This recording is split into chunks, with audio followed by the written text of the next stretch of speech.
While oil prices are down about 10% from a week ago, gas prices have barely budged. In fact, in many places, they're higher than a week ago. Why did they soar so fast when oil prices spiked, but not moving lower as oil declines? With us now to talk about this and other related topics, investment guru and a legend in the commodities game. He won't admit it. Jim Rogers, chairman of Rogers Holdings. Stop. All right, welcome here, Jim. Why did oil go down last week a little bit and gas go up? Well, oil went down because a lot of people got margin calls and had to sell various commodities, and so when you're getting margin calls, you dump everything in sight. That's why oil went down. Why gas went up? I guess it's because it's the beginning of the driving season. I don't know, and gasoline is refined oil, right. And usually at this time of year, gas prices go up because people start driving. I don't know. I haven't been here, but that's what I would presume. Is our economy in a recovery, as the president would have us believe, and some of the folks around him? Judge, you're bad for my nervous system. You don't get your advice from politicians, do you? No. Oh, my God. What's happened since I've been gone? No. Some people, yes. Judge, the people who are getting the money that the government is shoving out the window, they're better off. Yes, they're better off. But the rest of us, the overall situation is worse. The debt is skyrocketing. The money being printed is skyrocketing. So the overall situation is worse. And next time we have a slowdown, it's going to be tough to pay. Are you fearful at all that the president might be able to leverage his newfound popularity from the killing of Osama bin Laden and some other foreign policy events that he's been involved in as a way to induce Republicans to vote to raise the debt ceiling and give him what he wants domestically?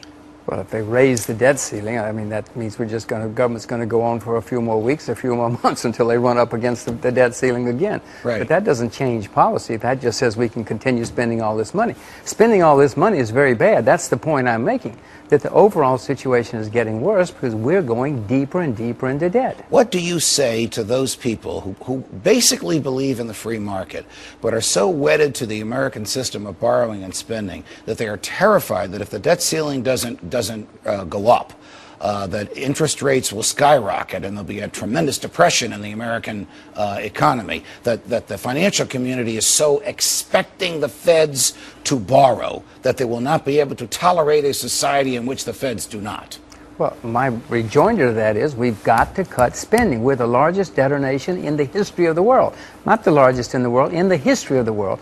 And that cannot continue.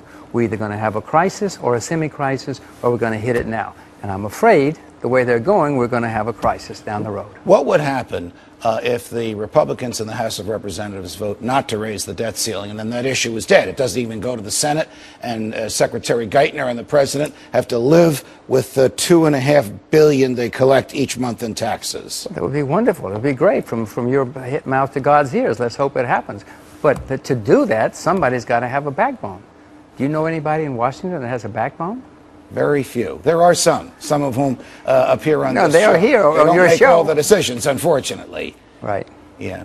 What would happen if interest rates were allowed to float and be set by the free market instead of by the commands of the Fed? We've got to let interest rates go higher. We've got inflation in this country. And Judge, what's happening in Washington now is destroying the class of people who save and invest. Think of all the people who saved their money over the past 20 years, put their money in the bank, expecting to live off the interest in their retirement or in their old age.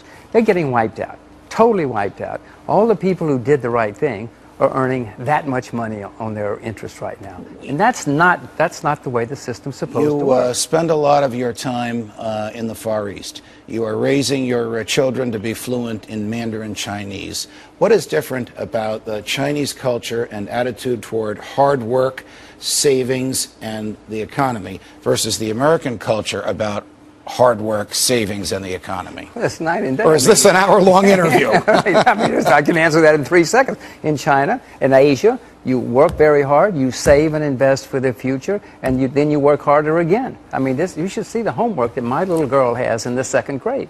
She has more homework in the 2nd grade than I had in 12 years of school in America. No, they expect everybody to work hard. They expect everybody to save and invest for the future. Is it the schools, or is it a belief that at some point they'll have a free market and the free market rewards those who take risk and work hard and save? Well, that's exactly what it is. They know that the market rewards those who save and invest for the future and then work even harder. Should we be troubled that Tim Geithner is trying to set up some kind of a deal with the Chinese that might affect the value of the yuan, or does he not know what he's talking about? We should be concerned that anything Tim Geithner does. He's been wrong for 15 years, 17 years now. Go back and look at his record, Judge. He's never been right about anything. What is he trying to accomplish over there? We got about 15 seconds. He's trying to get the value of the U.S. dollar to go down and their currency to go up. He thinks it'll save us. And he thinks it can be done by government command. That's what he thinks, but he doesn't know anything. All right, Jim Rogers, thank you very much for joining us. Raise the debt ceiling. Why not just